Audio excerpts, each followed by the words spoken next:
Hello dear students, कैसे हो आप लोग? उम्मीद करते हैं कि आप लोग बहुत अच्छे होंगे। आज हम लोग अपना बेसिक मैथमेटिक्स का लेक्चर नंबर 6 पढ़ने जा रहे हैं, जहाँ पे हम लोग बात करेंगे एक वैसा टॉपिक के बारे में जिसका हमें था सदियों से इंतजार। मतलब जिसके बारे में एक्चुअली जिसको लेकर के हम लोग बेसिक मैथमेटिक्स का सीरीज स्टार्ट करते हैं कि उसमें से 2 चीज़ फेमस होता है, कैलकुलस और एक वेक्टर, है ना? क्योंकि बाकी चीज़ें जो है ना trigonometric, algebra, quadratic equations, graphs वगैरह कहीं न कहीं हम लोग 9th-10th में कहीं न कहीं इसको टच करते हैं, तो वो चीज़ हमारे लिए थोड़ा-सा देखा-देखा लगता है। बट ये सब चीज़ हमारे लिए फर्स्ट टाइम होता है। बट ये लेक्चर आपके लिए इतना शानदार होने वाला है, चाहे वो रिपीटर बच्चा हो, चाहे वो फाउंडेशन वाला बच्चा हो, चाहे वो 11th वाला बच्चा हो, जिसको पहली बार पता चलेगा कि एक्चुअली में D by by D X क्या होता है, जिसको पहली बार पता चलेगा कि इंटीग्रेशन का मतलब क्या होता है, जिसको पहली बार पता चलेगा कि किसी को जब हम डिफरेंशिएट करते हैं तो उसको उस रूल्स को जिस रूल्स को आप यूज करते हो, जैसे एक्स स्क्वायर का डिफरेंशिएशन किसी को भी पूछोगे तो एक्स के रिस्पेक्ट में वो 2x बोलेगा, बट उसको ये नहीं पता होगा ये 2x ही क्यों आता है। तो हम लोग इतना डिटेल से इसको कवर करने वाले हैं, जहाँ पे सिर्फ और सिर्फ इसको आप याद नहीं करोगे, जो आपको ये एक अलग फील दिला देगा, क्योंकि ये वो पार्ट है जो मैथमेटिक्स और फिजिक्स की दुनिया में क्रांति लाया था। ये वो पार्ट है जिसके बिना हम आज हम फिजिक्स में कहीं नहीं होते, क्योंकि इससे पहले जो हमारे पास मैथमेटिक्स था, वो चाहे वो अलजेब्रा के बारे में बात कर लो, किसी के बारे में बात कर लो, वो कांस्टेंट मैथमेटिक्स के लिए हम उसको सोल्व करते थे। लेकिन जहाँ चीज़ें चेंज होता है, ठीक है? तो उसको सोल्व करने के लिए हमारे पास कोई मैथमेटिक्स नहीं था, और वो ये मैथमेटिक्स जो न्यूटन साहब ने मैकेनिक्स को लेकर के आया, तो उनको ज़रूरत पड़ा ऐसे क्वांटिटी को डिफाइन करना, ऐसे क्वांटिटी को कैलकुलेट करना जो कंटीन्यूअसली चेंज हो रहा है, और उसको सोल्व करने के लिए हमारे पास उससे पहले कोई मैथ्स नहीं था। सोचो ये मैथ्स कितना इंपॉर्टेंट है हमारे लिए, जहाँ से हम अपना फिजिक्स स्टार्ट करते हैं, जैसे हम जिसको बोलते हैं क्लासिकल फिजिक्स, ठीक है ना? तो वो क्लासिकल फिजिक्स बन ही नहीं पाता अगर ये कैलकुलस ना आता तो। इसके अलावा अगर ये कैलकुलस ना आता, तो आपको जो अगर आप कहीं बाइक चलाते हो या कार चलाते हो और अगर आप बहुत स्पीड से गए हो जहाँ पे लिखा रहता है ना रोड में, ठीक है? कि आप इतना इससे ज़्यादा स्पीड से नहीं जा सकते हो। तो आप बहुत स्पीड से अगर जा रहे हो, तो आपको जो ट्रैफिक पुलिस होता है आपका क्या करता है? फाइन, है ना? वो चालान कटता है। तो अगर ये कैलकुलस नहीं होता तो वो चालान भी नहीं कट सकता था, क्योंकि इस कैलकुलस के आने के बाद ही हम स्पीडोमीटर का खोज कर पाए, यानी किसी भी जगह किसी खास जगह पे हम स्पीड बता पाए। अदरवाइज इससे पहले हम एवरेज स्पीड निकाल सकते थे, किसी खास जगह पे स्पीड नहीं निकाल सकते थे। मैं जो भी बातें बोल रहा हूँ आपको धीरे-धीरे सबको समझ में आएगा। ये लेक्चर आपके लिए बेस्ट लेक्चर होने वाला है। इसको खूब शेयर करना दोस्तों में। जो बच्चा डिफरेंशिएशन से डरता है, जो बच्चा इंटीग्रेशन से डरता है, जिसको डर लगता है कि D Y by D X क्या चीज़ है, या फिर उसको जस्ट करना आता है कि अच्छा ये इसका D Y by D X ये होता है। उसको ये नहीं पता कि क्यों होता है, ये क्या चीज़ हुआ, ठीक है? उसके लिए ये वीडियो, ये लेक्चर ज़रूर अपना शेयर करना। तो सबसे पहले हम लोग बात करते हैं कैलकुलस का, है ना? कैलकुलस। भाई कैलकुलस क्या चीज़ है ना? यहाँ पे क्या है? Mathematics of change. मैथमेटिक्स का वो ब्रांच है जहाँ पे हम चेंज को डिफाइन कर पाते हैं। उस ब्रांच को मैथमेटिक्स का हम लोग क्या बोलते हैं? कैलकुलस बोलते हैं। सर चेंज का मतलब क्या हुआ?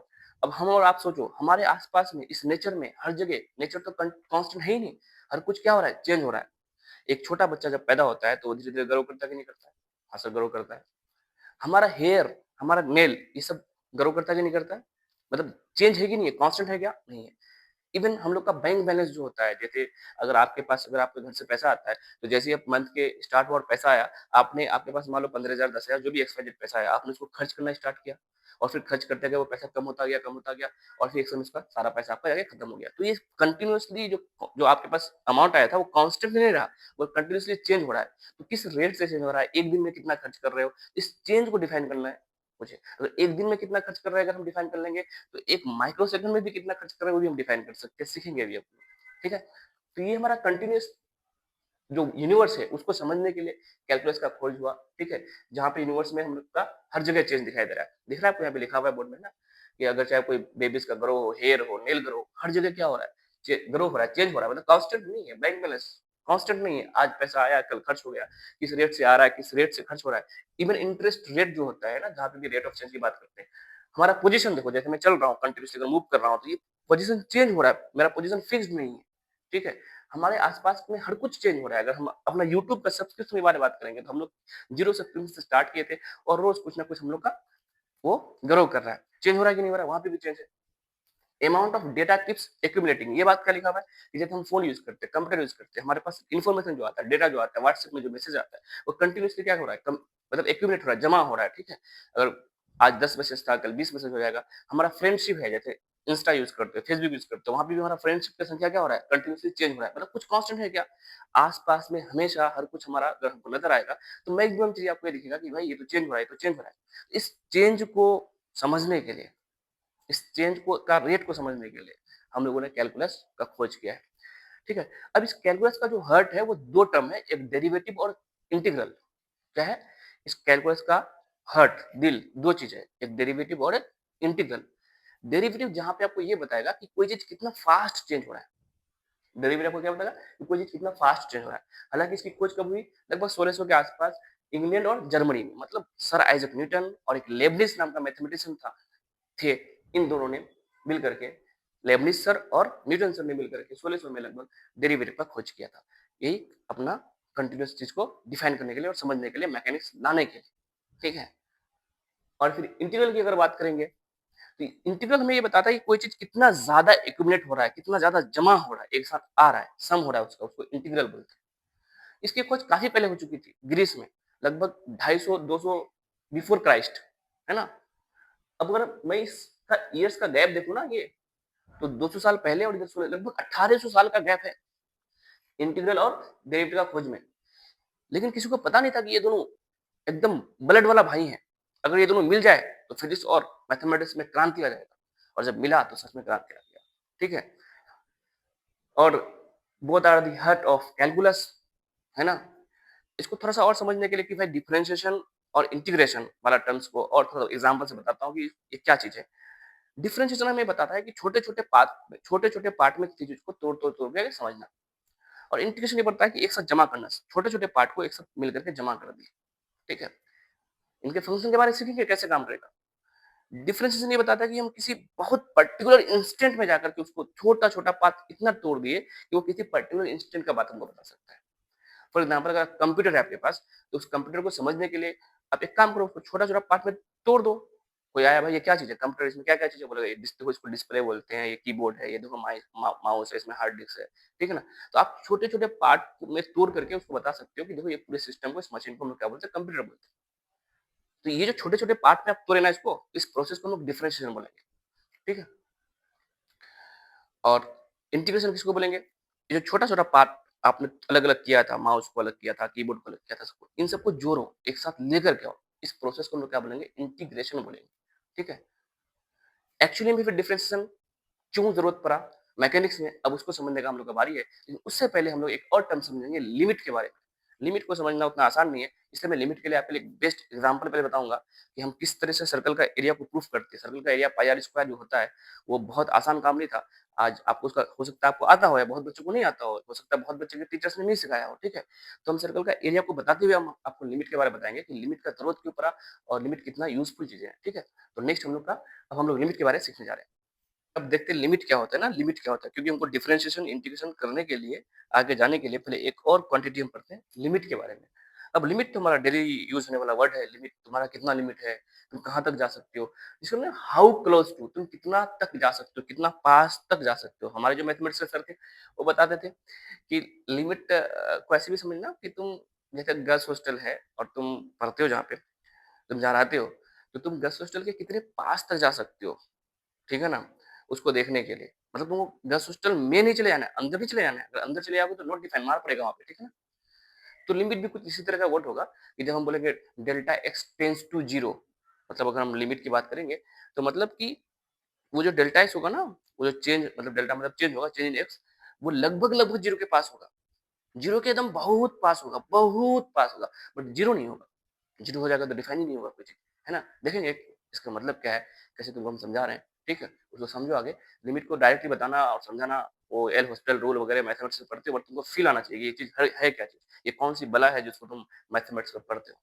तो वही है कि गर्ल्स हॉस्टल के तुम कितने पास तक जा सकते हो, बट अंदर नहीं चले जाना है। अंदर चले जाओगे तो मार पड़ेगा, डिफाइन नहीं होगा मतलब। लेकिन तुम बहुत जितने भी पास तक जा सकते हो, है ना? उसको तुम्हारा वो लिमिट बोलेगा कि तुम्हारा इतना लिमिट है, ठीक है?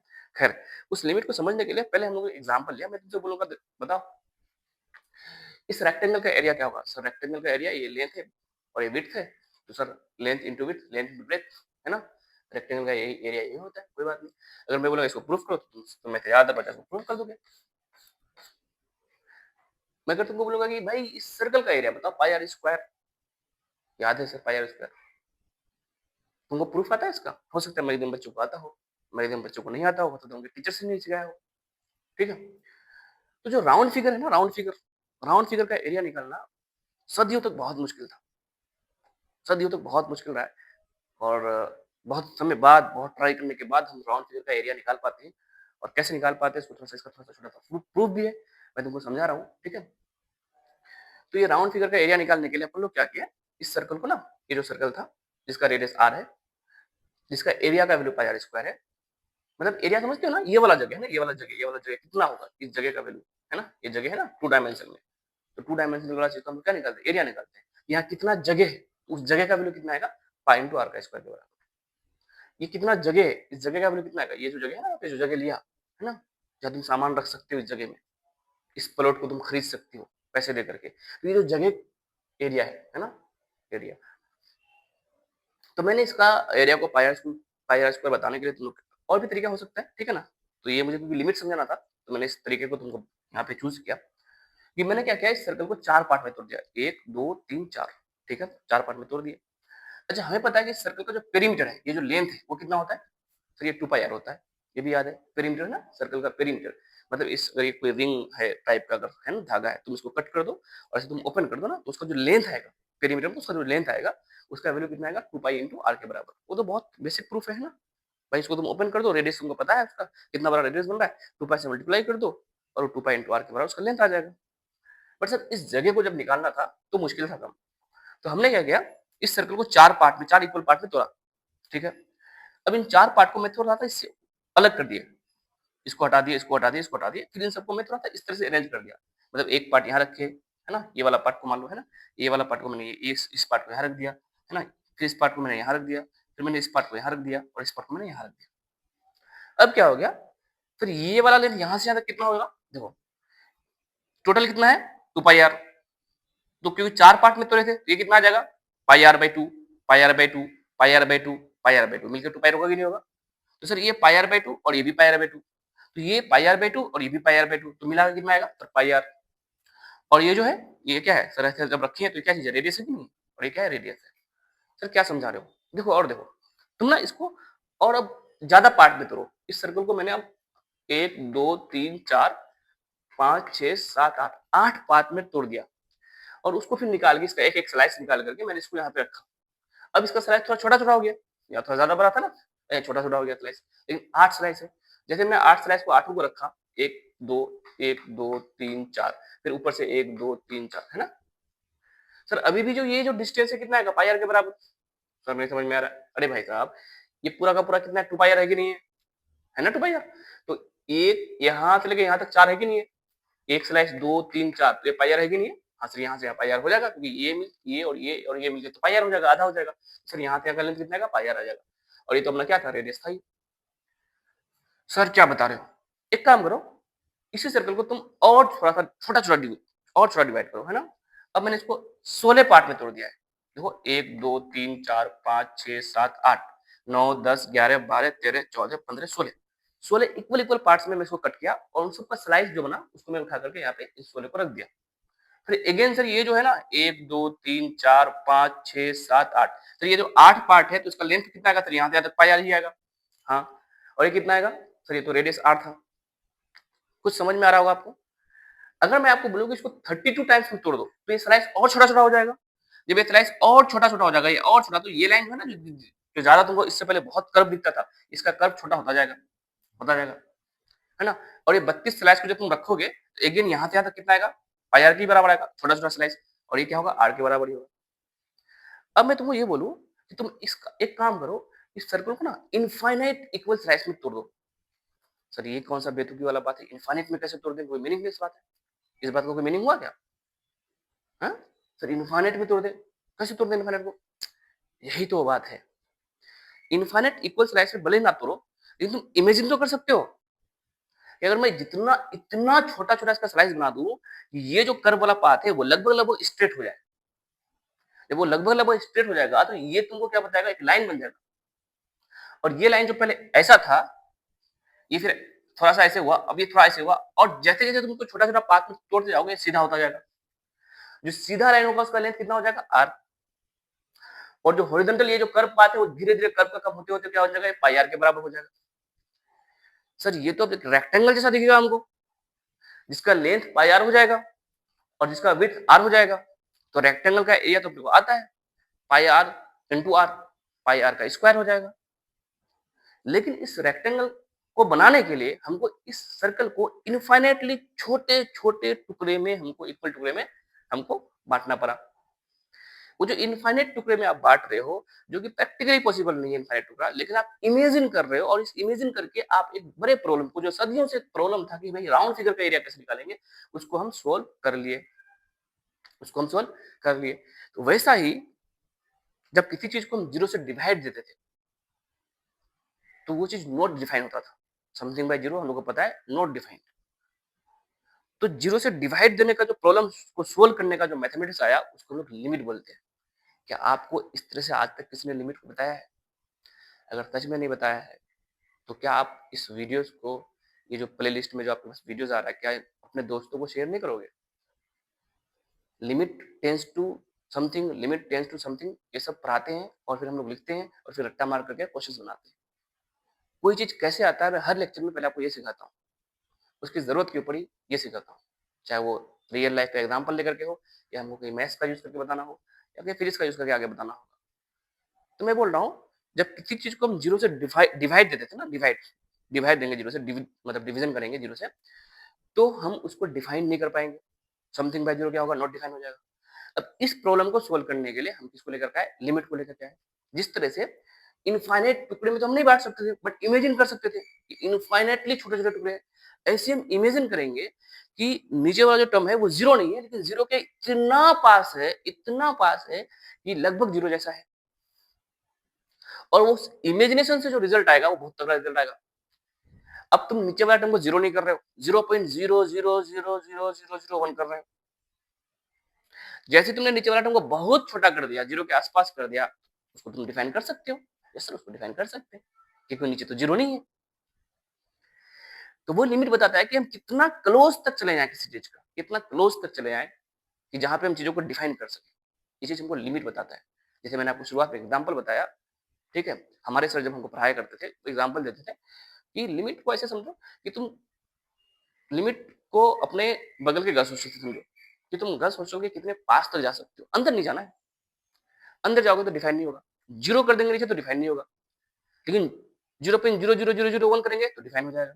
यानी गस सोच कर तुम बिल्कुल गेट तक चले जाओ, ठीक है, और आप बोल देना कि मेरी बहन अंदर आती है तो मार नहीं पड़ेगा, लेकिन तुम अंदर चले जाओगे तो तुमको मार पड़ेगा, है ना। तो अंदर नहीं चले जाना है, वैसा ही जीरो नहीं रख देना है, जीरो के बहुत पास तक जाना है। तो इस चीज को हम लिमिट बोलेंगे, ठीक है। और और क्योंकि इस लिमिट का हम यूज करेंगे डिफरेंशिएशन को समझने के लिए, ठीक है। जब चेंज हमारा इतना छोटा हो जाएगा कि लगभग जीरो के आसपास हो जाएगा, क्योंकि हमें वही पढ़ना है, कैलकुलस पढ़ना है, तो इसलिए मैं थोड़ा सा आपको लिमिट का कहानी बताया। अब हम लोग पढ़ने जा रहे हैं डिफरेंशिएशन के बारे में पहले, ठीक है ना। तो टॉपिक लिखो, डिफरेंशिएशन क्या होता है ना। और सिर्फ डिफरेंशिएशन क्या होता है नहीं समझेंगे, है ना, हम कैसे करते हैं उसका सिर्फ फॉर्मूला नहीं रटेंगे। सर ऐसा ही क्यों होता है वो भी सीखेंगे, जरूरत क्यों पड़ा वो भी सीखेंगे, है ना। तो फर्स्ट पार्ट हम लोग का क्या है, डिफरेंशिएशन, ठीक है, हेडलाइन डिफरेंशिएशन। तो ठीक है, अब हम लोग का टॉपिक आगे बढ़ रहा है, जहाँ पे अब हम लोग डेरिवेटिव पे आ चुके हैं। जो पढ़ना था सर, डिफरेंशिएशन जो पढ़ना था उस पे आ चुके हैं। हालांकि मैं इसको पढ़ाने के लिए, समझाने के लिए आपको स्लोप के बारे में बताऊंगा, टेन थीटा के बारे में बताऊंगा, ठीक है। बट उससे पहले थोड़ा सा हम लोग इसको और अच्छे तरीके से समझ जाते हैं, फिर हम लोग स्लोप लोग का भी बात आगे जाके कर ही लेंगे, उसका टेंशन मत लो। डेरिवेटिव या डिफरेंशिएशन क्या बताएगा, कोई चीज कितना फास्ट चेंज हो रहा है। मैंने शुरू में भी लिखा था, कोई चीज कितना फास्ट चेंज हो रहा है, यानी रेट ऑफ चेंज के बारे में बताएगा। अब रेट ऑफ चेंज हमारा फास्ट चेंज क्या हो रहा है डेली लाइफ में हम लोग देखते हैं क्या, जैसे क्रिकेट में रन रेट। अब मान लो तुम्हारे पास अगर 20 ओवर में अगर तुमको 200 रन बनाना है ना, 20 ओवर में मान लो आईपीएल चल रहा है, 200 रन बनाना है, तो मान लो पहले ओवर में कितना 10 रन बना, तो ठीक है, तो 10 रन का रन रेट है, मतलब हर ओवर में इसको 10 रन बनाना पड़ेगा। बट किसी ओवर में मान लो 8 ही रन बना, तो रन रेट बढ़ जाता है। ये रन रेट बढ़ गया घट गया, कौन तय करेगा भाई कि कैसे इसका चेंज कैसे हो रहा है ना। तो हर बॉल के हिसाब से हम रन रेट बता सकते हैं, और अगर हम उस सारे बॉल्स को छोटे छोटे समय में तोड़ दें तो तब भी हम रन रेट बता सकते हैं, ठीक है। इसी तरह से मान लो स्टीपनेस के बारे में बताएंगे, जैसे कोई ग्राफ है, कोई ढलान है ना, जैसे मान लो ये वाई और एक्स का कोई ऐसा ग्राफ है, ठीक, कोई ऐसा ग्राफ है, कोई ऐसा ग्राफ, कोई ऐसा ग्राफ है, चौक तो रोज टूटेगा ही टूटेगा। ये तो अपना फंडामेंटल राइट है ना। तो ये देखो, ये स्टीपनेस इसका ज्यादा है, ज्यादा ढलान है, इसका कम ढलान है ना। तो ये जैसे एक्स चेंज हो रहा है, वाई चेंज हो रहा है कि नहीं हो रहा है, तो एक्स में चेंज हुआ तो इसमें वाई में कम चेंज आया, इसमें वाई में ज्यादा चेंज आया। ठीक है, तो इसका जो रेट ऑफ चेंज है वो ज्यादा है, यानी इसका दिख रहा है तुमको, स्लोप वगैरह का नहीं समझ में आ रहा तो कोई बात नहीं, इसका थीटा और इसका थीटा में, इसका थीटा ज्यादा है कि नहीं, जिसका थीटा ज्यादा होगा उसका टेन थीटा ज्यादा होगा, और इसका टेन थीटा ज्यादा होगा उसका स्लोप ज्यादा होगा, मतलब उसका रेट ऑफ चेंज ज्यादा होगा, और रेट ऑफ चेंज को तो आगे जाके हम बोलेंगे डिफरेंशिएशन। देखो तो इसी तरह से इंटरेस्ट रेट है ना, तो रेट ऑफ चेंज तो हम लोग हर जगह यूज करते ही करते हैं। अभी मैंने शुरू में भी बहुत एग्जांपल दिया आपको। तो ये जो रेट ऑफ चेंज है ना, दो तरह का था, दो तरह का होता है, एक तो एवरेज रेट ऑफ चेंज और एक होता है इंस्टेंटेनियस रेट ऑफ चेंज। ये है अपना पेनफुल, जिसके वजह से ये डिफरेंशिएशन आया। ये तो ठीक है, ये तो पहले से ही चल रहा था, कोई दिक्कत नहीं है। एवरेज रेट ऑफ चेंज में कोई दिक्कत नहीं था, कोई समस्या नहीं था। समस्या कहाँ पे आया था, यहाँ आया था, जिसकी वजह से हमको इस मैथ्स का खोज करना पड़ा। तो इसको हम समझते पहले, भाई एवरेज रेट ऑफ चेंज और इंस्टेंटेनियस रेट ऑफ चेंज के लिए क्यों हमको डिफरेंशिएशन का जरूरत पड़ा, है ना। टॉपिक तुम्हारा क्या है, डिफरेंशिएशन ही है। तो समय बोर्ड में जगह ले लेता हूँ, टॉपिक चल रहा है हम लोग का डिफरेंशिएशन का, है ना।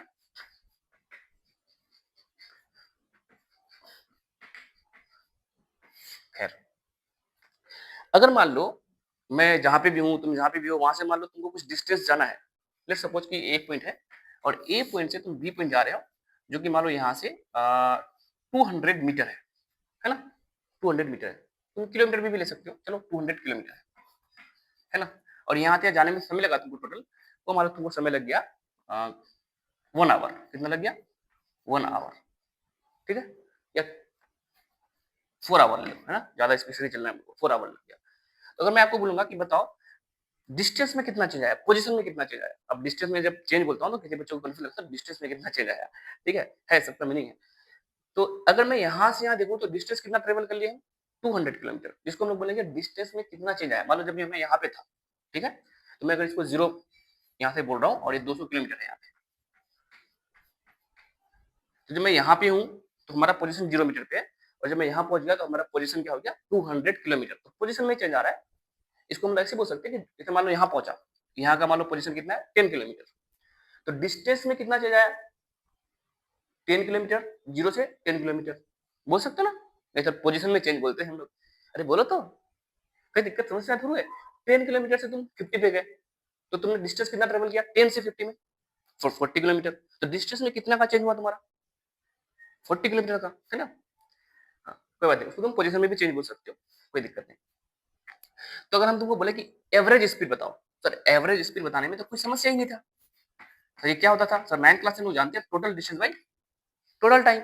ये डिस्टेंस में कितना चेंज हुआ उसको ऐसे बोल सकते हो, या पोजीशन में कितना चेंज हुआ अगर स्ट्रेट लाइन में है तो, ठीक है ना। अब डिस्टेंस, डिस्प्लेसमेंट और पोजीशन में भी ज्यादा कंफ्यूज मत करना, मैं तो आपको काइनेमेटिक्स में सब कुछ डिटेल से समझाऊंगा ही समझाऊंगा, ठीक है। तो एवरेज स्पीड क्या होता है सर, एवरेज स्पीड क्या हो जाएगा, टोटल डिस्टेंस कितना चला ए से बी जाने में, 200 किलोमीटर, सही है। फिर कितना समय लग गया उसको, टाइम कितना लग गया, 4 आवर। तो कितना गया सर ये 250 kilometre per hour, 50 kilometre per hour.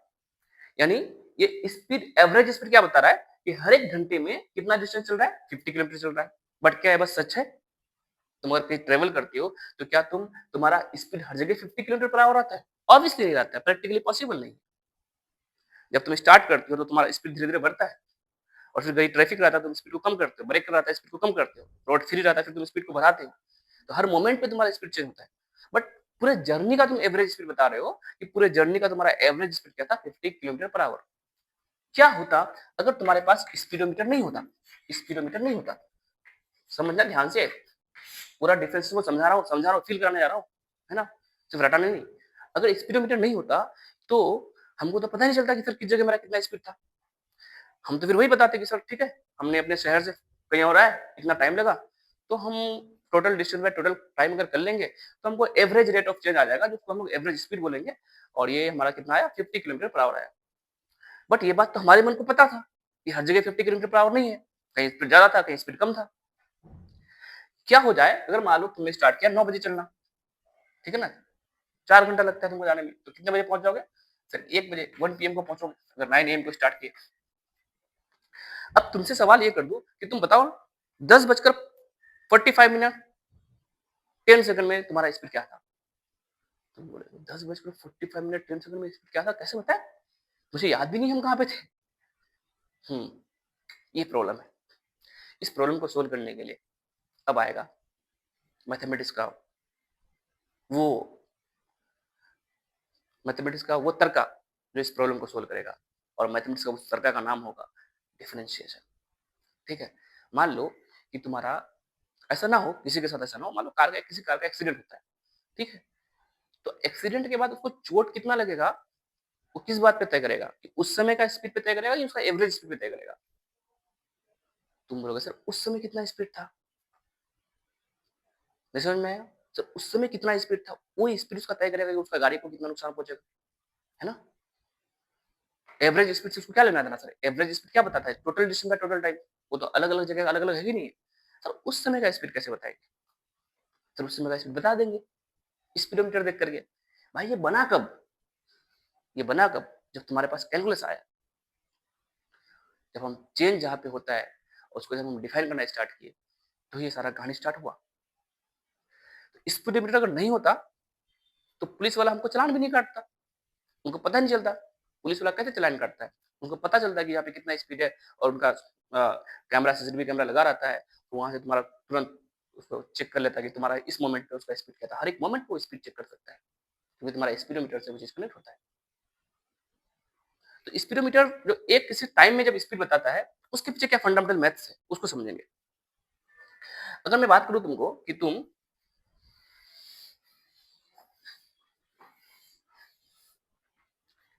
ए पॉइंट से, अच्छा वाला चॉकलेट हूँ, ए पॉइंट है, बी पॉइंट है, ठीक है ना। मान लो इसका पोजीशन है 20 मीटर, अब मीटर में ले लेते हैं, कोई दिक्कत नहीं। इसका पोजीशन है मान लो 120 मीटर। तो मैं अगर आपको बोलूंगा कि यहां से यहाँ पोजीशन में क्या चेंज आया, डिस्टेंस कितना हुआ, तो तुम बोलोगे sir final position minus initial position. और मान लो यहाँ से यहाँ जाने में जो समय लगा, उसको मैं सेकंड में बता रहा हूँ। मान लो समय लग गया तुमको 10 सेकंड, 10 सेकंड, ठीक है। तो मैं तुमको बोलूंगा बताओ कि तुम्हारा एवरेज स्पीड क्या होगा। तुम बोलोगे sir total distance by total time कर देंगे। सर टोटल डिस्टेंस कैसे निकालेंगे, क्योंकि स्ट्रेट पाथ में जा रहा है, तो डिस्टेंस में जो चेंज आया वो कितने का आया, पोजीशन में जो चेंज आया वो कितने का आया, सर 120 माइनस 20 यानी 100 मीटर, और समय कितना लग गया 10 सेकंड। ठीक है, यहाँ हमारा समय कितना सेकंड है, 0 सेकंड, और यहाँ जब पहुंचे तो यहाँ का समय कितना हो गया 10 सेकंड। ध्यान से देखना, ठीक है। तो मैं अगर तुमको बोलूंगा कि पूरे जर्नी में टोटल पोजीशन में कितना चेंज आया, अगर मैं बोलूंगा एवरेज स्पीड बताओ, एवरेज स्पीड, तुम बोलोगे सर मैं इसको ऐसे लिखता हूँ delta S by delta T. Sir ये डेल्टा एस क्या चीज है, देखो डेल्टा का मतलब होता है चेंज, एस मतलब पोजीशन या डिस्टेंस बोल सकते हो उसको। पोजीशन में कितना चेंज हुआ, समय में कितना चेंज हो गया, मतलब जब तुम स्टार्ट किए थे और जब तुम पहुंचे, तो स्टार्ट करने से लेकर पहुंचने तक टोटल पोजीशन में कितना चेंज हुआ, डिवाइड बाई टोटल समय में कितना चेंज हुआ। तो ये तो आपको बताएगा एवरेज स्पीड। हाँ तो ये तो बताएगा एवरेज स्पीड। तो बताओ टोटल पोजीशन में कितना चेंज हुआ, तुम बोलोगे सर इसके लिए चेंज के लिए हमको हमेशा चाहिए 2 पॉइंट, एक फाइनल पोजीशन और एक initial position.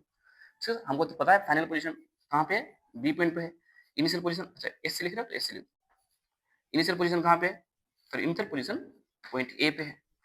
Time sir final time कहाँ का है, पॉइंट बी का टाइम। इनिशियल टाइम कहाँ है, सर पॉइंट ए का टाइम। अगर गौर से देखोगे तो पॉइंट बी का जो पोजीशन है वो 120 मीटर है, सर 120 मीटर माइनस ए का जो पोजीशन है वो 20 मीटर पे है, डिवाइडेड बाई, मतलब ये कोई पोजीशन लिखा हुआ है 20 मीटर, यहाँ पे 0 मीटर होगा, 10 20, समझ में आया कि नहीं, है ना।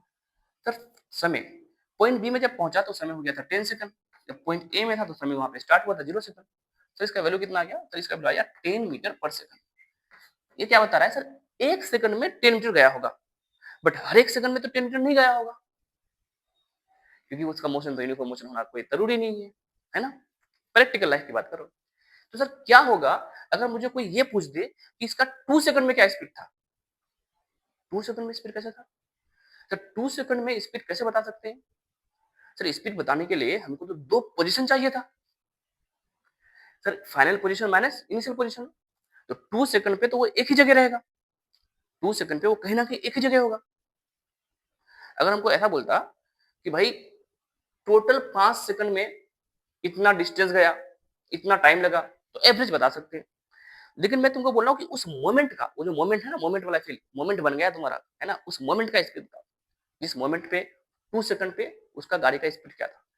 अब जैसे तुम इस फॉर्मूला को यूज करने के लिए गए, sir speed is equal to position में चेंज डिवाइड बाय टाइम में चेंज।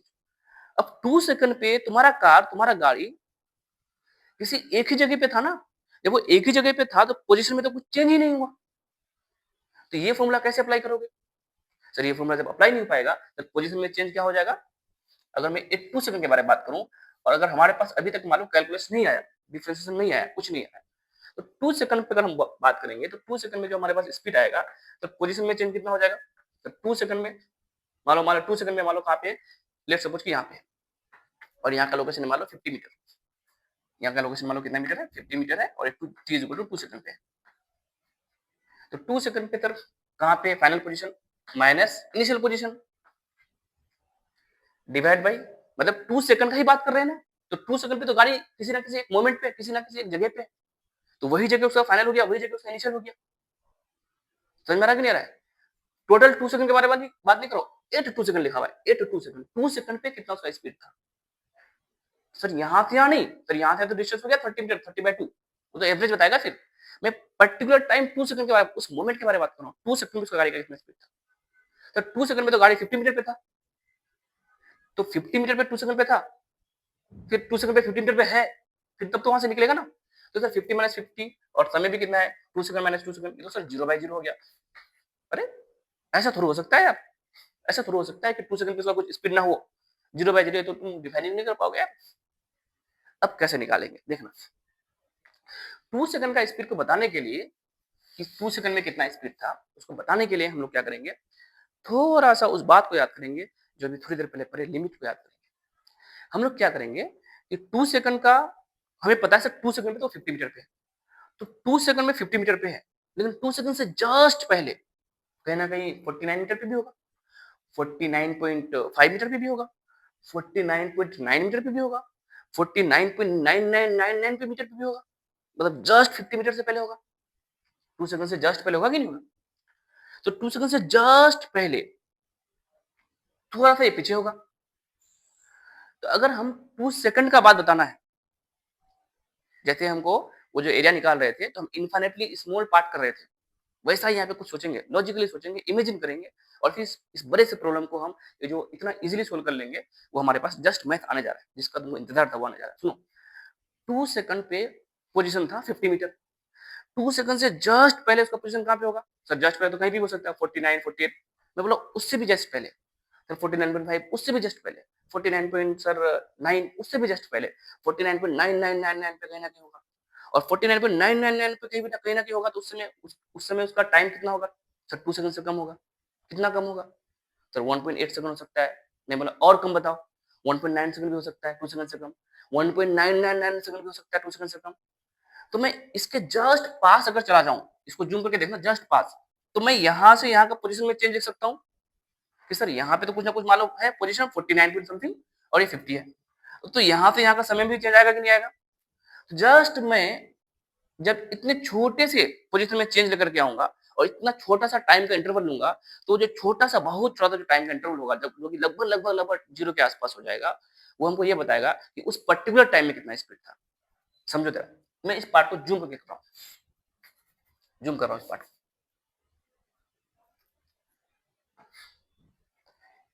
ये समय हमारे पास है मान लो 1.9999 सेकंड, और ये समय हमारे पास है मान लो 2 सेकंड। मैं इसको जूम कर दिया थोड़ा सा, और ये हमारे पास है 50 मीटर लोकेशन, और ये लोकेशन हमारा है मान लो 49.9999 ऐसे भी। तो मैं तुमको बोलूंगा बताओ अब तो स्पीड बता सकते हो? हाँ बता सकते हैं सर।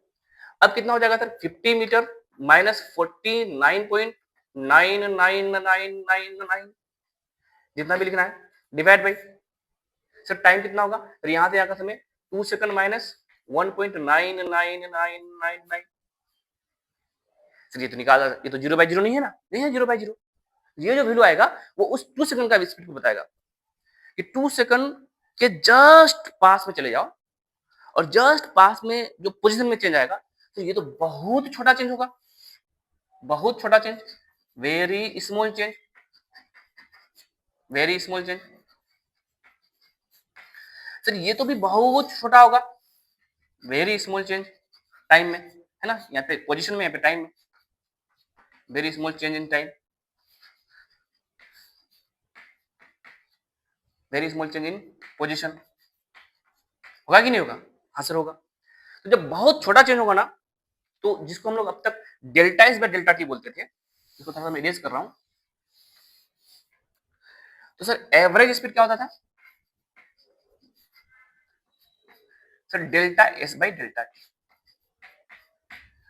ये जो डेल्टा एस जब बहुत छोटा हो जाएगा, उसका मैं नाम चेंज कर दूंगा, डी बोल दूंगा उसको। डेल्टा मतलब क्या होता है? चेंज। डी का मतलब होता है बहुत छोटा चेंज। ये कब होगा? जब इस टाइम इंटरवल में बहुत छोटा चेंज होगा, क्योंकि बहुत छोटा है कि नहीं, और ये बहुत छोटा, इतना छोटा होगा कि लगभग लगभग जीरो के आसपास होगा। जीरो नहीं होगा, अगर जीरो नीचे हो गया तो समथिंग बाय जीरो डिफाइन ही नहीं होगा। 10 सेमेस्टर के अंदर नहीं चले जाना है, उसके पास जाना है। तो जब delta T tends to zero हो जाए, delta T tends to zero हो जाए, इसको क्या पढ़ेंगे? पढ़ेंगे क्या? ये जो समय में जो चेंज है उसका चेंज इन टाइम लगभग लगभग जीरो के आसपास हो जाए, यानी 2 सेकंड और 2.0000001 सेकंड, तो कितने का चेंज होगा? 0.00001 सेकंड का चेंज होगा। या 2 सेकंड एंड 1.9999 सेकंड, कितने का चेंज होगा? 0.0001 सेकंड का चेंज होगा। तो जो चेंज है वो लगभग लगभग क्या है? जीरो के आसपास हो जाएगा। तब हमको जो स्पीड आएगा वो किसी पर्टिकुलर टाइम का स्पीड आएगा, और उस स्पीड को हम लोग बोलेंगे v इंस्टेंटेनियस। तब उसको हम लोग क्या लिखेंगे? तो ये जो डेल्टा एस है, तो ये भी तो बहुत छोटा हो जाएगा, और ये जो डेल्टा टी है वो भी बहुत छोटा है, लगभग लगभग जीरो के आसपास है। जीरो के आसपास है, जीरो नहीं है। ठीक है, तो इस छोटे से चेंज को हम लोग डी बोलेंगे, और D S by D T लिखेंगे। जिसका तुमको डर था, तो D S by D T क्या होता है? डी मतलब क्या है? Very small change in position, very small change in position, very small change in time. इतना स्मॉल चेंज इन टाइम कि लगभग लगभग उसी समय पे है, मतलब 2 सेकंड और 2.0000001 सेकंड लगभग लगभग उसी समय पहुंच गए। तो अब क्या हम उस पर्टिकुलर टाइम का स्पीड बताएंगे? नहीं बताएंगे। और इसी फंक्शन को यूज करके हम स्पीडोमीटर बना लिए एकदम बहुत छोटे टाइम इंटरवल में, जो पोजीशन में चेंज आएगा डिवाइड बाय वो छोटा सा टाइम इंटरवल, वो बता देगा हमको किसी पर्टिकुलर मोमेंट में कितना स्पीड था। समझ में आ रहा है कि नहीं आ रहा है? ठीक है, तो ये हमको दे दिया क्या? आज इसी को हम लोग क्या पढ़ेंगे? Differentiation of S with respect to time. इसी को बाद में बोलेंगे slope of position versus time curve. Time theta देखेंगे, सब कुछ देखेंगे। ठीक है, समझ में आया डिफरेंशिएशन क्या होता है, क्यों जरूरत पड़ा इसका? जब हम बहुत छोटे टाइम इंटरवल पे बहुत छोटा पोजीशन में चेंज करके आएंगे, ठीक है, तो उस छोटे से टाइम इंटरवल में जो चेंज आएगा उसको हम डेल्टा टी ना लिख करके क्या लिखेंगे? dt लिखेंगे। और छोटा सा जो पोजीशन में चेंज आएगा उसको डेल्टा एस ना लिख करके क्या लिखेंगे? ds लिखेंगे। और जब हम ds बाई dt करेंगे तो उसी को हम लोग बोलेंगे differentiation of position with time. इतना छोटा पार्ट में तोड़ देना है कि वो लगभग लगभग उसी मोमेंट का कहानी को तुमको बताए। ठीक है, अगर मैं तुमको बोलूंगा कि y इज इक्वल टू मान लो एक्स स्क्वायर है, अब देखना मैं फॉर्मूला नहीं लिखाने जा रहा हूँ सर, एक्स पर पावर n है तो dy बाई dx क्या हो जाएगा। समझो यहाँ पे हमको अगर बताना है, मान लो y में चेंज बाई x में change, delta y by delta x, delta y by delta x, ये तुमको असली फील देगा कि सर जो तुम रटे हो फॉर्मूला, यहाँ आ जाओ। Delta y by delta x क्या होगा? सर डेल्टा y का मतलब क्या हुआ है? Change in y, change in x। तो अगर चेंज इन y और चेंज इन x बताना हुआ तो हमको कम से कम दो पोजीशन चाहिए, फाइनल माइनस इनिशियल। हाँ तो चाहिए, तो एक काम करो कि ये जो x है ना, x में कितने का चेंज हुआ? मान लो डेल्टा x का चेंज हो गया, तो फाइनल पोजीशन जो होगा है ना, मान लो x में जो चेंज आया वो कितने का चेंज आया? डेल्टा x का आया। तो फाइनल पोजीशन क्या हो जाएगा? सर फाइनल पोजीशन हो जाएगा x प्लस डेल्टा x। सही है क्या? पहले एक्सप्लेनेटर पे थे और जो चेंज आया उसको हम डेल्टा x बोलते हैं। तो जो फाइनल पोजीशन हो गया तुम्हारा, तो फाइनल पोजीशन माइनस इनिशियल को क्या बोलोगे? डेल्टा x बोलोगे। फाइनल पोजीशन माइनस इनिशियल को डेल्टा x बोलेंगे, तो फाइनल क्या हो जाएगा? x प्लस डेल्टा x हो जाएगा। तो बताओ यहाँ पे अगर हम डेल्टा में डेल्टा x लिखें तो सर फाइनल y का इनिशियल वैल्यू क्या है? एक्स स्क्वायर, और फाइनल वैल्यू क्या है? x plus delta x। तो इसका अगर final position minus initial position divide by delta x, क्योंकि सर y x का स्क्वायर में है कि नहीं है? तो फाइनल पोजीशन का स्क्वायर माइनस, तो इसका क्या करेंगे? इसका स्क्वायर कर दो, क्योंकि y x के स्क्वायर पे डिपेंड कर रहा है ना। उसको आगे सोल्व करो। सर फाइनल पोजीशन कितना आया? x प्लस डेल्टा x आया का स्क्वायर माइनस माइनस इनिशियल कितना है? सर इनिशियल है हमारे पास x का स्क्वायर डिवाइड बाई नीचे में कितना है सर? डेल्टा s है। सोल्व करो, इसको कितना आ रहा है? a प्लस बी का होल स्क्वायर कितना हो जाएगा? या माइनस a प्लस बी का स्क्वायर, a का स्क्वायर प्लस b का square plus 2ab 2 into delta s into x, है ना, 2 into delta X into x, ये अलग है, ये अलग है ना, और minus x square divided by delta x. अगर देखो तो ये प्लस इसका स्क्वायर और माइनस इसका स्क्वायर क्या होगा, खत्म हो जाएगा, तो क्या बचेगा, तो ये जो delta Y by delta X आया इस क्वेश्चन का, जब वाई क्या हो, एक्स के स्क्वायर के बराबर हो, देखना मैं तुमको कौन सा बात बताने वाला हूँ, तो तुम रटे हो ना, तब D Y by D X 2x, देखना यहाँ पे delta Y by delta X कितना आ जाएगा सर, वो delta X square plus 2 times delta X into X, सही है क्या, तो मैं अलग अलग लिखूंगा तो वो हो जाएगा, मैं एक टर्म मेरे पास आएगा 2x delta X into x, delta x से डेल्टा एक्स खत्म हो जाएगा, तो एक हो गया 2x, और एक मेरा बच जाएगा डेल्टा एक्स का स्क्वायर बाय डेल्टा एक्स, तो डेल्टा एक्स बच जाएगा, तो ये आ गया, ठीक है। अब अगर क्या हो, अगर मैं इस डेल्टा एक्स को, जो डेल्टा एक्स यानी एक्स में जो चेंज है वो बहुत छोटा कर दूं, क्या कर दूं, बहुत छोटा कर दूं, तो जब x में बहुत छोटा चेंज होगा y में भी बहुत छोटा चेंज होगा, और इस बहुत छोटे से चेंज को हम लोग क्या बोलेंगे, dx बोल देंगे, और इस बहुत छोटे से चेंज इन y को क्या बोल देंगे, dy बोल देंगे, ठीक है। तो when delta x tends to zero, not equal to zero, zero के बराबर नहीं है, जीरो के आसपास है, जीरो के आसपास है, तो बताओ इसी चीज को हम लोग क्या लिखेंगे, सर डेल्टा y को हम लोग लिखेंगे dy, और डेल्टा x को हम लोग क्या लिख देंगे dx, और dy बाय dx कितना हो जाएगा sir, 2x plus delta x। लेकिन तुमने कहा कि डेल्टा एक्स बहुत छोटा है, लगभग लगभग जीरो के आसपास है, तो मैं इसको क्या कर सकता हूँ, यहाँ से इग्नोर कर सकता हूँ, ये क्या है, लगभग लगभग क्या है, जीरो के आसपास है कि नहीं, तो d Y by D x का वैल्यू कितना आ गया 2x, तो हमारे पास डी वाई बाई जो डी एक्स आया, d Y by D x जो आया वो कितना आ चुका है, तो d Y by D x आ चुका है हमारा 2 इंटू एक्स। कब 2 इंटू एक्स आया d Y by D x, जब x में बहुत छोटा चेंज था, तो y में भी बहुत छोटा चेंज आएगा, और जब x में बहुत छोटा चेंज था यानी डेल्टा एक्स लगभग लगभग जीरो के आसपास था, तो इस क्वेश्चन का आंसर जब y बराबर एक्स स्क्वायर है, तो इसका जब हम D Y by D x का रिजल्ट देखें तो कितना आ रहा है, 2x आ रहा है। इसी को तुम तो बाद में रटते हो, पावर रूल बोलते हो इसको, पावर रूल। कभी ऐसा अगर नहीं सीखे थे तो जरूर कमेंट सेक्शन में बताना कि सर मजा आ गया। जिसको तुम पावर रूल बोलते हो कि sir D Y by D X क्या होगा, पावर 2 उतार दो, एक्स पावर 1 कम कर दो, ये कहां से आया यार, यहाँ से आया।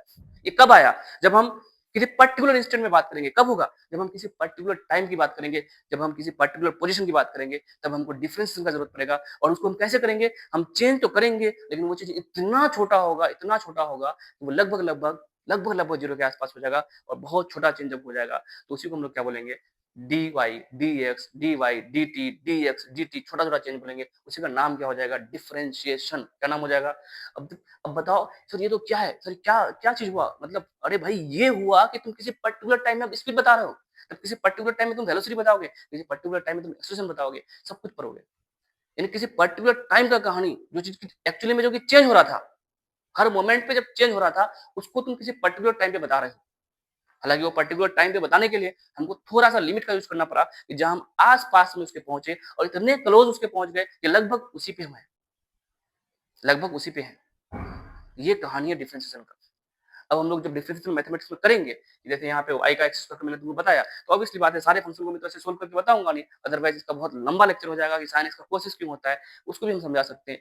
किसी भी log x का 1/x ही डिफरेंशिएशन क्यों होता है, उसको भी हम लोग समझ सकते हैं। डिफरेंशिएशन का मतलब क्या होगा, ग्राफ में स्लोप होगा, उससे कोई भी हमको समझना है, तो हम लोग क्या करेंगे, जो हम लोग का फिजिक्स में यूज होने वाला जो हम लोग का फॉर्मूलाज होगा उसको हम ध्यान रखेंगे, और जल्दी जल्दी उससे हम लोग डिफरेंशिएशन करना सीख जाएंगे। तो सबसे पहला लिखो पावर रूल, है ना, पावर रूल जो भी किया ना, पावर रूल है ना। तो डिफरेंशिएशन का मतलब आया, फील समझ में आया क्या होता है, सर डिफरेंशिएशन क्या है, किसी भी चीज में चेंज किसी के रिस्पेक्ट में, जब वो जिसके रिस्पेक्ट में करना है, जब उसमें चेंज बहुत छोटा हो, तो उसको हम लोग क्या बोलेंगे, डिफरेंशिएशन बोलेंगे। उसी को मैथमेटिक्स के टर्म में हम लोग क्या बोलेंगे, स्लोप बोलेंगे, ढलान बोलेंगे, टेन थीटा बोलेंगे।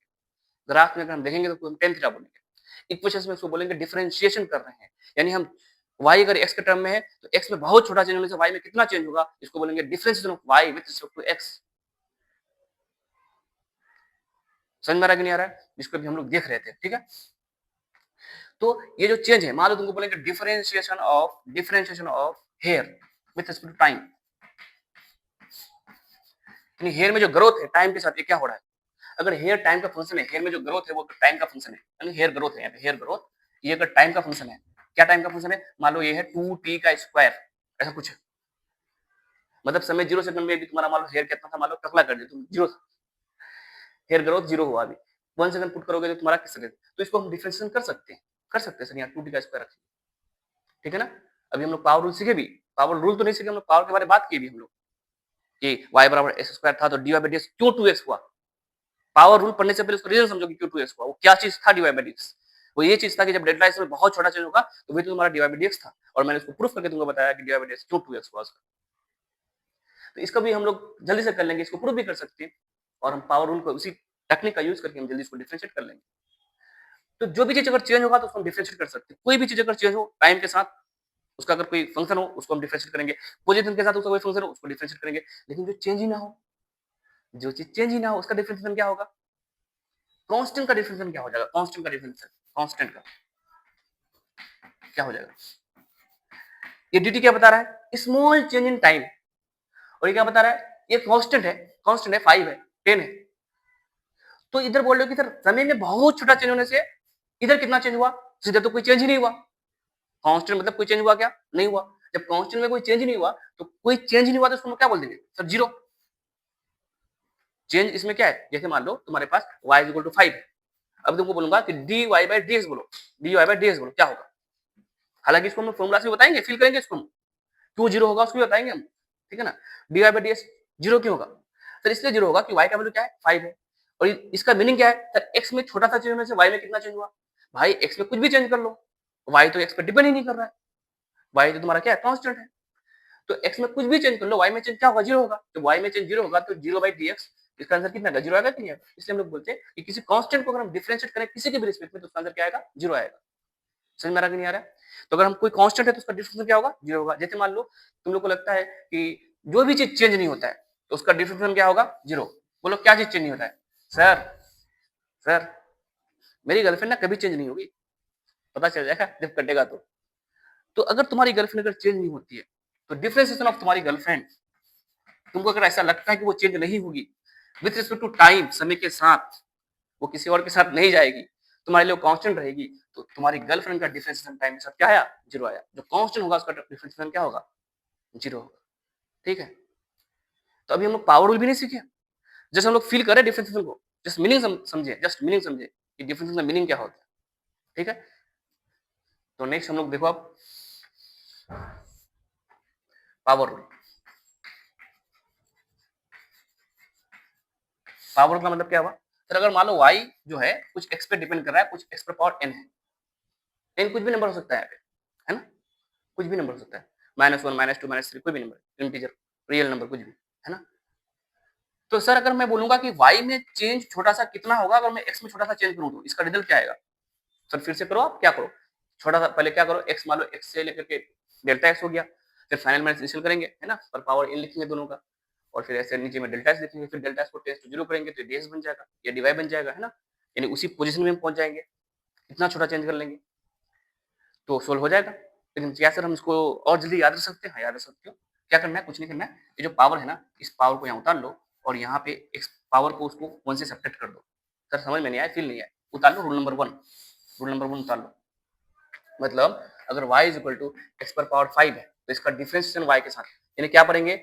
Differentiation of y with respect to x। Meaning क्या हुआ? x में जब बहुत छोटा चेंज होगा तो y में बहुत छोटा चेंज आएगा, उसका रेशियो क्या होगा?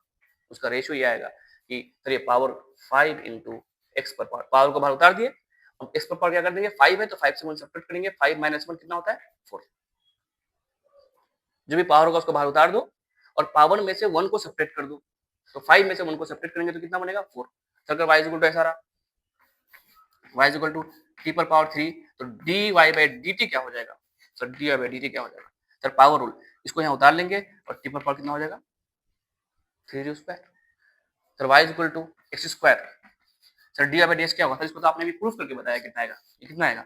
पावर को बाहर उतारो 2 और इस पर पावर कितना बचा? 1, इस पर पावर 1, 2 माइनस 1, 2 माइनस 1 1 होगा कि नहीं? 2x हो जाएगा। सर y इक्वल टू अगर मान लो x पर पावर माइनस 7 रहा तो डी बाई डी एस क्या हो जाएगा? Sir D by D S कितना हो जाएगा? सर कुछ नहीं, पावर को बाहर उतार लेंगे, -7 उतर गया पावर, x पर पावर जो भी पावर है उसमें से 1 सब्ट्रैक्ट करेंगे, -7 माइनस 1 क्या होता है? -7 माइनस 1 माइनस 8 हो जाता है ना। अगर मान लो example y equal to root x है, रूट x है, तो क्या लिख सकते हो? y इक्वल टू एक्स पर पावर, तो रूट का मतलब क्या होता है? पावर में कितना है? 1/2 है।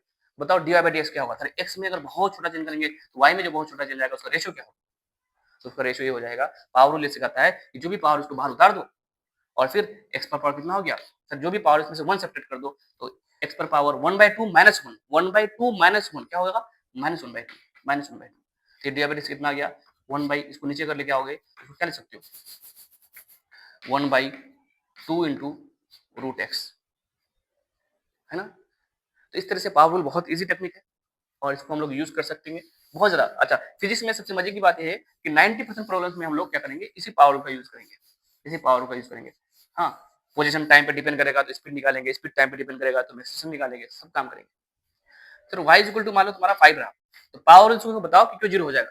देखना, क्या तुम इसको ऐसे लिख सकते हो y इक्वल टू 5 इंटू, तुमको निकालना मतलब D Y by D S, क्या निकालना है D Y by D S. तो ये तो जीरो हो जाएगा क्योंकि कांस्टेंट है ना, y तो कांस्टेंट है, y तो चेंज नहीं हो रहा। देखो इसको तुम पावर रूल से बताओ, इसको ऐसे लिखो y is equal to 5 into X पर पावर जीरो। कोई पाप कर दिया क्या, अरे भाई एक्स पर पावर जीरो का वैल्यू कितना होता है 1, किसी पर पावर जीरो कितना होता है 1, तो 5 इंटू 1, ये तो 5 ही लिखा हुआ है, ये तो 5 ही लिखा हुआ है, 5 ही तो लिखा हुआ है। हाँ सर 5 ही लिखा हुआ है, तो बताओ D Y by D S क्या हो जाएगा, D Y by D S sir 5 into, चलो पावर लगाओ सर, पावर कितना है जीरो, तो जीरो उतार दिए, सर एक्स पर पावर क्या हो जाएगा सर जीरो माइनस वन हो जाएगा। लेकिन क्या फायदा सर, जीरो से जब हम किसी भी चीज को मल्टीप्लाई करते हैं, जीरो से किसी भी चीज को मल्टीप्लाई करो, कितने भी पैसे वाले हो जाए, जिस दिन जीरो से मल्टीप्लाई हो जाएगा तो इसका वैल्यू कितना हो जाएगा, जीरो हो जाएगा। तो कांस्टेंट का डिफरेंशिएशन जीरो आपको मैंने दो तरीके से बताया कि भाई डिफरेंशिएशन का मीनिंग ये है कि छोटा सा चेंज अगर एक्स में करेंगे तो वाई में छोटा सा चेंज कितना आएगा उसका रेशियो को बोलेंगे। जब वाई बोल रहा है कि मैं कांस्टेंट हूं, मैं चेंज नहीं होऊंगा, जैसे तुम्हारी गर्लफ्रेंड जो बोलती है कि मैं कांस्टेंट हूं, मैं चेंज नहीं होऊंगा, तो सेम कहानी वैसा ही है कि उसका कांस्टेंट में जो चेंज नहीं हो रहा है तो उसका जो चेंज जीरो हो गया तो डी बाई डी एस भी क्या आएगा, जीरो आएगा। या तुम ऐसे भी दे सकते हो किसी कांस्टेंट का डिफरेंशिएशन क्या आएगा, जीरो आएगा। तो लास्ट क्वेश्चन आज का, तो यहीं तक लेक्चर रखेंगे, फिर हम लोग कंटिन्यू करेंगे सेकंड पार्ट में। y इज इक्वल टू मान लो x square plus 2x cube minus 5x plus 6। चलो इसका डिफरेंशिएशन करते हैं। चौक कितना सारा टूटा है ना, कोई बात नहीं सर, आप अमीर हो खरीद लोगे। तो डी बाई डी एस क्या हो जाएगा सर, पावर रूल लगाओ, 2 बाहर उतरेगा तो 2 इंटू एक्स पर पावर 1 हो जाएगा, ठीक है, प्लस 3 बाहर आएगा तो 3 यहाँ पे 2 पहले से है तो 3 इंटू 2 क्या हो जाएगा, यहाँ पे 6 हो जाएगा, बाहर 3 आया 2 पहले से था, और एक्स पर पावर 3 माइनस में क्या होगा 2 हो जाएगा, कोई दिक्कत नहीं। माइनस एक्स पर पावर कितना है 1 है तो 1 को बाहर कर दो, 5 इंटू 1 5 हो जाएगा। अब एक्स पर पावर 1 था, 1 में से 1 को सब्ट्रैक्ट करेंगे तो एक्स पर पावर 0 बचेगा, और एक्स पर पावर 0 को लिखने की जरूरत है क्या, नहीं सर, है ना, या लिख दो एक्स पर पावर 0, ये तो 1 हो जाएगा, है ना, प्लस 6, 6 तो कांस्टेंट है, इसका डिफरेंशिएशन क्या हो जाएगा 0, ठीक है। तो ये यहाँ तक आज लेक्चर को रखते हैं जहाँ पे हम लोग डिटेल से बात किए कि डिफरेंशिएशन क्या होता है, लिमिट क्या होता है, और लेक्चर में आपको होपफुली मजा आया होगा, और क्योंकि जहाँ पे आपको फील आया होगा कि डिफरेंशिएशन क्यों करते हैं, क्यों जरूरत पड़ा, वो स्पीडोमीटर वाला कहानी और कैसे करते हैं, फिर ठीक है।